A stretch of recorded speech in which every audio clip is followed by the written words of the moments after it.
wind rolled across the plains long before the sun bothered to show itself.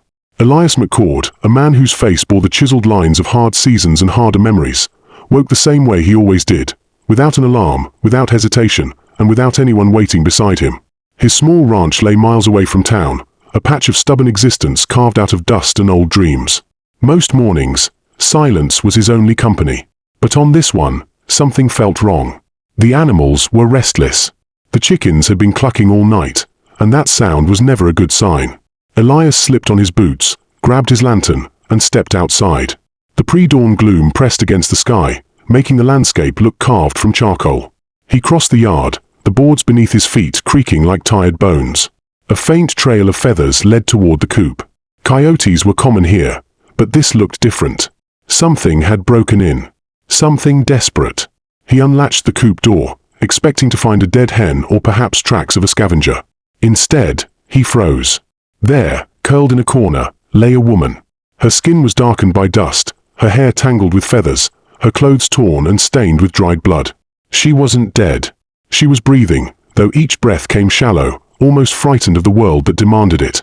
In her hands, she clutched a necklace carved from bone, shaped like an animal Elias did not recognize. The craftsmanship looked ceremonial, sacred, not something one would expect in a chicken coop. Elias took a step closer. A twig snapped beneath his boot. Her eyes shot open instantly. There was panic in them, raw and primal, like a wild horse that had been cornered. She tried to stand but winced, gripping her ribs. He raised his hands to calm her, but she backed away, pressing herself against the wooden wall. Her voice cracked through the air, broken English spoken with a heavy accent. "Tala," she whispered, one hand pressed against her chest. "My name. Tala." Elias didn't answer immediately. His mind raced faster than the horses in his stable. An Apache woman, here, on his land. The newspapers called her people dangerous. The townsfolk called them thieves, killers, heathens. The law didn't debate such matters, it simply enforced them. Anyone aiding an Apache could be jailed or shot, and no one would bother asking for explanations afterward. He knew all this. He knew the risks. Yet, he also knew fear when he saw it, and Tala's eyes carried fear far deeper than anything wild animals could cause. He considered turning her in. His wife, before death claimed her, had a saying, "Choices carve the future."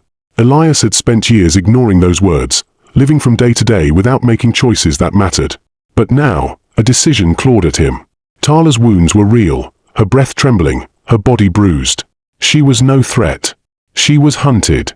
Elias crouched, studying the strange necklace. Bone, polished smooth, etched with symbols he couldn't decipher. Not decoration, something else entirely. He stepped outside for a moment to gather his thoughts. The earth around the coop was disturbed, hoofprints pressed into the dirt. At first glance, they resembled the tracks of mustangs, but then he noticed the pattern. The prints formed a circular design, almost like a sun with jagged rays. He had never seen such a formation. Whoever left it wanted to send a message. To whom, he didn't yet know. Tala limped out behind him. Her hand trembled as she pointed toward the markings. Her voice dropped to a fearful murmur. War sign. Nothing more, nothing less. Elias felt a chill crawl up his spine. A war sign? On his land? He swallowed hard.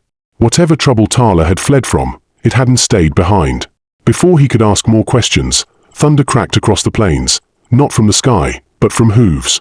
A group of riders pushed through the gate, dust swirling around them like a storm's cloak. Their rifles were slung low, ready for use. The man at the front wore a badge, tarnished but unmistakable. Apache. They weren't here for social calls.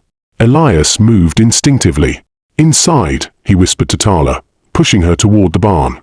She hesitated, then vanished into the shadows. The barn door shut softly behind her just as the riders halted in front of him. The leader spat tobacco and glared. "Morning, McCord. We're tracking a tribal fugitive. Apache woman. Dangerous. Might have passed this way." He scanned Elias's clothes, hands, face, searching for lies. Elias kept his breathing steady. "No one here but me," he said. The words tasted like gravel. The leader leaned closer, his voice a venomous whisper. "If you see her, you best forget compassion. Anyone helping savages dies with them." His men snickered. Their guns glinted. The unspoken threat hovered in the air like smoke. Elias didn't blink. "I'll keep that in mind." The posse rode off, leaving dust and unease behind. Elias stood still until the last echo faded into the horizon. Only then did he open the barn. Tala stepped out cautiously, her expression laden with dread. She didn't thank him. She didn't have to. Her silence held more weight than gratitude ever could. "You saved me," she said finally, voice trembling. "Now our enemies come for you too." Elias didn't respond.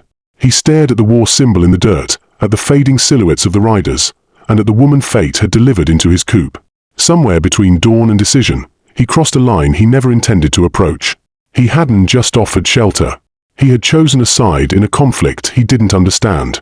And there was no turning back now. The morning after the posse rode off, Elias found Tala sitting near the barn door, her breath shallow, her hands trembling from the wounds she tried to hide with stubborn pride. The lantern beside her flickered, its light dancing over her necklace and casting the carved bone symbol into an unsettling silhouette. Elias knelt and examined her injuries. The cuts were deep, not the work of barbed wire or wild animals. Someone had tried to make sure she never escaped. She winced when his fingers brushed her ribs, but she did not pull away. While Elias cleaned her wounds, she finally spoke more fully.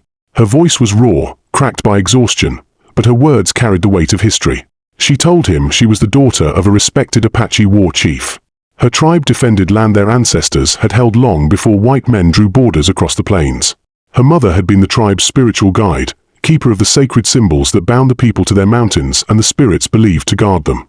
But not all Apaches agreed on how to survive the new age of railroads and rifles.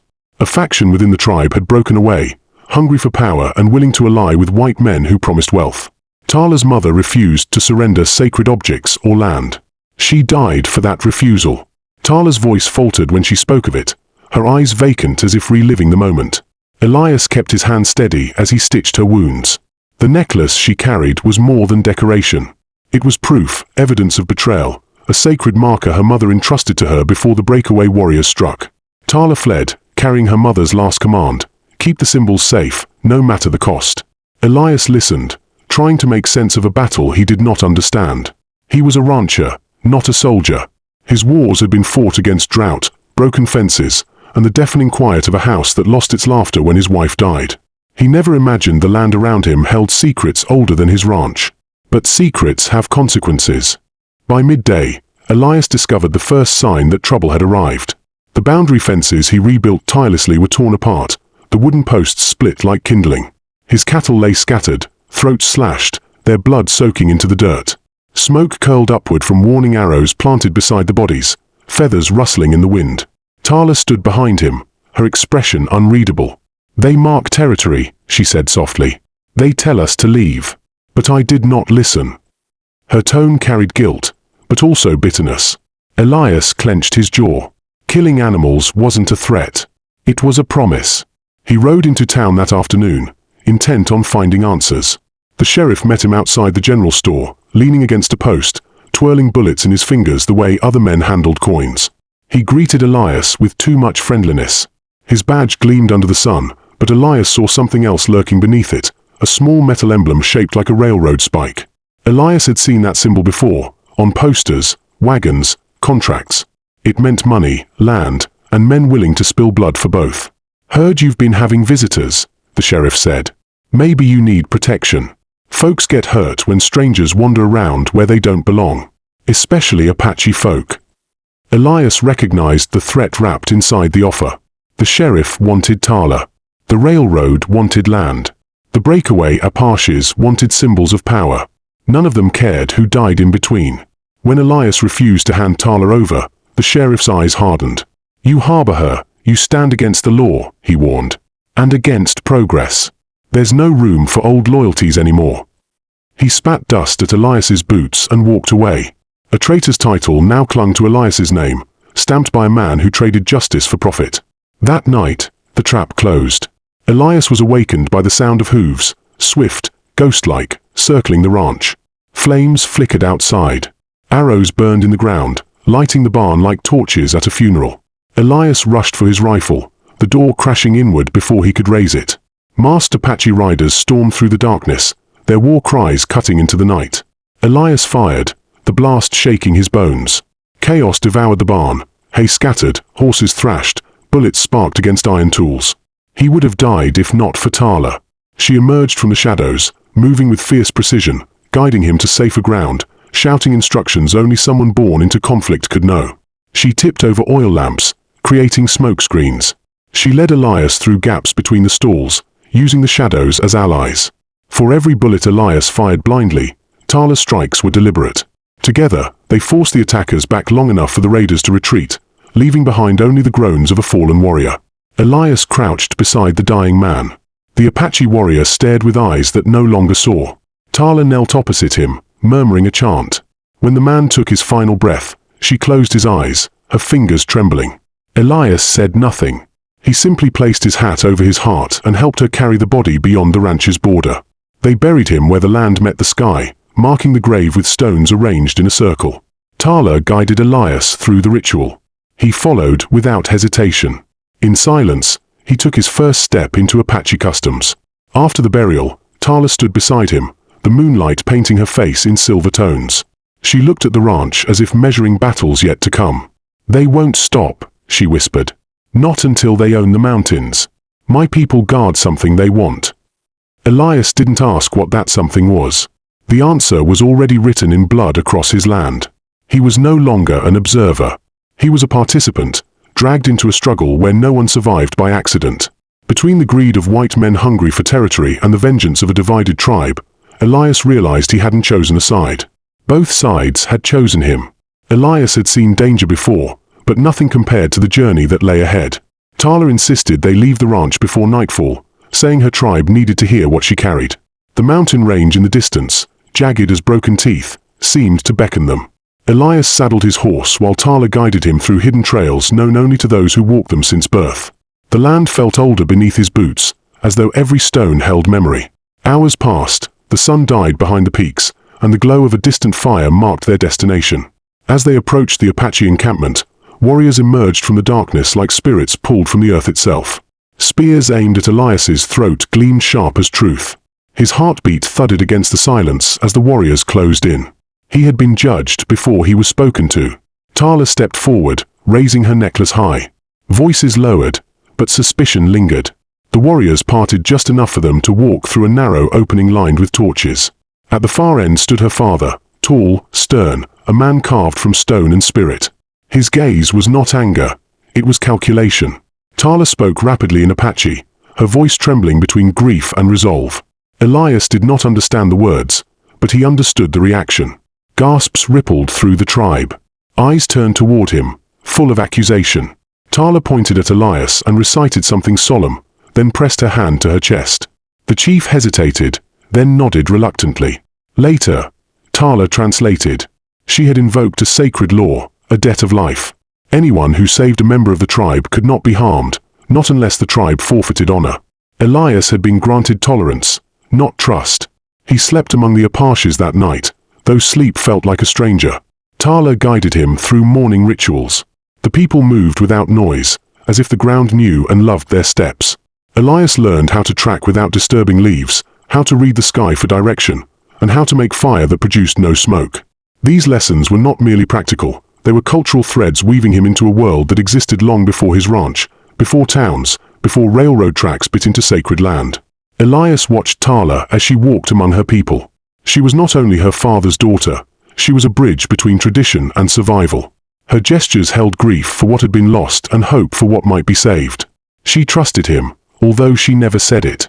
Their bond grew in silence, the kind forged through shared danger rather than spoken promises.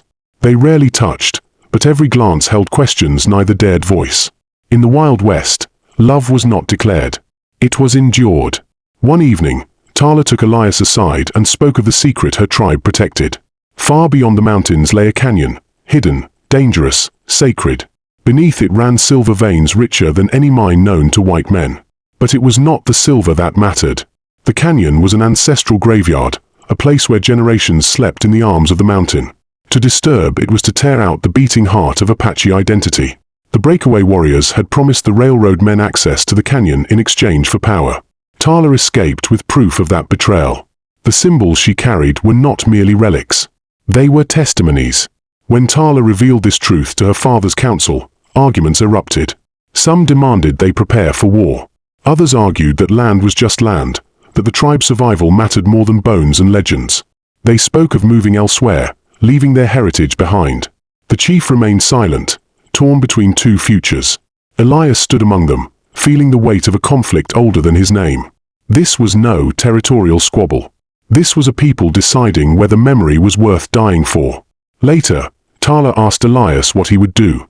He told her stories of frontier warfare, defending cattle from rustlers, holding ground against raiders, using the land itself as an ally.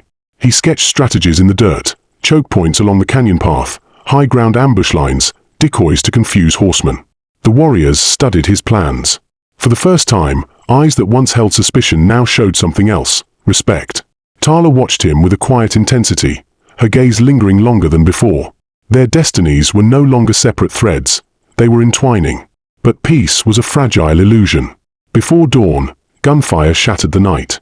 Railroad mercenaries and the sheriff's men stormed the sacred grounds, fueled by greed and guided by betrayal. Elderly voices chanting prayers turned into screams swallowed by gun smoke. Elias fired without thinking, instinct guiding his aim as he dragged Tala behind cover. Children were ripped from tents, horses scattered, firelight reflecting off blades that belonged nowhere near a holy site. By the time the chaos slowed, the ground was littered with bodies. Elders who held the tribe's wisdom lay still. The wails of mothers searching for taken children echoed beneath the hills. Tala's father stood in the center of the devastation, shoulders squared, grief bleeding into rage. He raised his spear toward the sky and declared war. His voice was thunder, his determination unbroken. Elias wiped blood from his face and looked at Tala. She stepped closer, her eyes fierce yet pleading. The world around them burned, but her voice was steady. "Will you stand with us?" Elias answered without words. He lifted his rifle, chambered around, and nodded. The choice was no longer born of obligation. It was born of something far deeper. Love had stopped being a feeling. It had become a battlefield decision. Dawn did not rise gently that day. It exploded over the canyon like a gunshot, bleeding red light across the cliffs as if the sky itself sensed what was about to unfold. Elias stood beside Tala on the ridge, the wind tugging at their clothes, carrying the scent of dust and iron. Below them, the canyon stretched wide, scarred by ancient battles and guarded by spirits the living barely understood. Today, that soil would remember new blood. The first sound came like thunder. Horses charged through the narrow mouth of the canyon, followed by men armed with repeaters and crates of dynamite. Their leader barked orders, spitting greed with every word. Behind them rode the traitor Apaches, faces once tied to Tala's childhood, now twisted by ambition and shame. They advanced without hesitation, their allegiance bought by promises of silver and railroad power. The land they sought to claim was not earth to them. It was currency. Elias signaled the warriors beside him. The Apaches moved like shadows, slipping into positions mapped the night before. Traps lay hidden beneath dried brush, pitfalls, rolling boulders, and deadfall logs waiting for a single trigger. The canyon, once a sanctuary, had become a weapon. With a single whistle from Tala, chaos erupted. Arrows rained from the cliffs, rifles cracked like lightning, and horses screamed as traps snapped shut. Dust rose thick, turning the battlefield into a ghostly haze.